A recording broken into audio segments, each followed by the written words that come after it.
জাবেদা প্রস্তুতে আমরা অনেক সময় বিবিধ ক্ষতি হিসাব নামে হিসাব খাত খুলে থাকি। এই বিবিধ ক্ষতি হিসাব এই হিসাব খাতটি কখন ব্যবহার করতে হয়?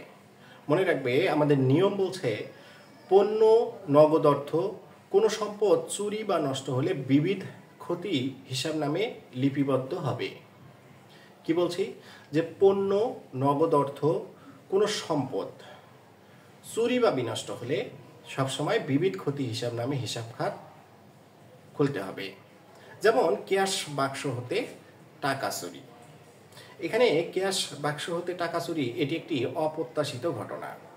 যদি কখনো কোনো অপ্রত্যাশিত ঘটনা, অর্থাৎ যেটা মানুষ কখনো প্রত্যাশা করে না, স্বাভাবিকভাবে ঘটে না, সেই সমস্ত অস্বাভাবিক বা অপ্রত্যাশিত ঘটনার ক্ষেত্রে বিবিধ ক্ষতি হিসাব নামে হিসাব খাত খুলতে হয়। উদাহরণ বলছে ক্যাশ বাক্স হতে টাকা চুরি। তাহলে ক্যাশ বাক্স হতে টাকা চুরি একটি অপ্রত্যাশিত এবং অনাকাঙ্ক্ষিত ঘটনা। সেক্ষেত্রে বিবিধ ক্ষতি হিসাব ডেবিট। এবং ক্যাশ বাক্স হতে সবসময় নগদ টাকাই চুরি হয়। এখানে বলছে যে ক্যাশ বাক্স হতে টাকা চুরি, সুতরাং এখানে প্রতিষ্ঠানের নগদ টাকা চুরি হওয়ায় উক্ত প্রতিষ্ঠানের কি হয়েছে? নগদ টাকার পরিমাণ কমে গেছে। এবং নগদ টাকা কমে গেলে প্রতিষ্ঠানের আমাদের সম্পদের পরিমাণ কমে যায়। আর দুতরফা দাখিলা পদ্ধতির নিয়ম অনুযায়ী প্রতিষ্ঠানের নগদ সম্পদের পরিমাণ বা সম্পদের পরিমাণ হ্রাস পেলেই নগদান হিসাব বা সম্পদ হিসাব ক্রেডিট হয়।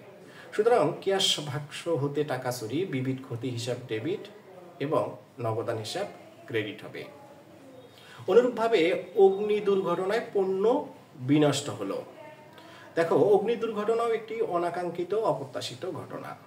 এরকম অপ্রত্যাশিত অনাকাঙ্ক্ষিত ঘটনায় বিবিধ ক্ষতি হিসাব বা অগ্নিজনিত ক্ষতি হিসাব নামে হিসাব খাতটি এখানে খুলতে হবে।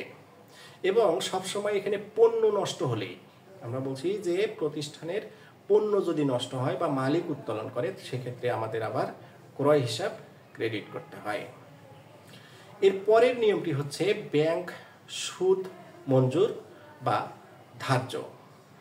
ব্যাংক চার্জ সর্বদা ব্যাংক হিসাবে সরাসরি প্রভাব ফেলে, সুতরাং এখানে ব্যাংক হিসাবকে ক্রেডিট করতে হবে। কি বলছে? যে ব্যাংক সুদ মঞ্জুর বা ধার্য এবং ব্যাংক চার্জ সর্বদা ব্যাংক হিসাবে সরাসরি প্রভাব ফেলে বলে গণ্য করতে হবে। যেমন ব্যাংক সুদ মঞ্জুর করলো, ব্যাংক সুদ মঞ্জুর করলো, এখানে সবসময় মনে রাখবে ব্যাংক সুদ মঞ্জুর করুক বা ব্যাংক চার্জ ধার্য করুক, যেটাই করুক না কেন সবসময় এই হিসাব খাত দুটি অবশ্যই আমাদের ব্যাংক হিসাবকেই প্রভাবিত করে।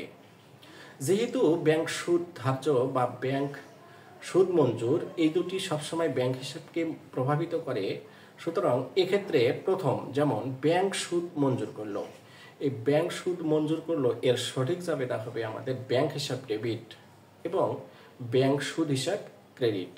এখানে ব্যাংক সুদ মঞ্জুর করলো বলতে বোঝাবে ব্যাংক উক্ত প্রতিষ্ঠানের সুদ মাফ করে দিয়েছে, অর্থাৎ সুদ বাবদ এখানে প্রতিষ্ঠানের আয় অর্জিত হয়েছে এবং আয় অর্জিত হয় প্রতিষ্ঠানের আয় হিসাব ক্রেডিট হয়েছে।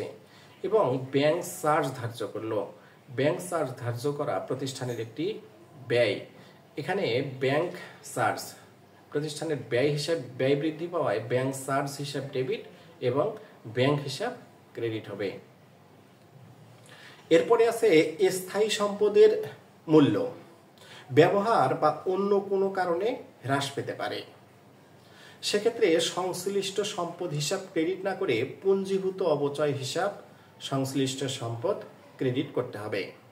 আমরা জানি কোনো প্রতিষ্ঠানের স্থায়ী সম্পদ ব্যবহার করলে উক্ত প্রতিষ্ঠানের স্থায়ী সম্পদের পরিমাণ দিনে দিনে হ্রাস পেতে থাকে।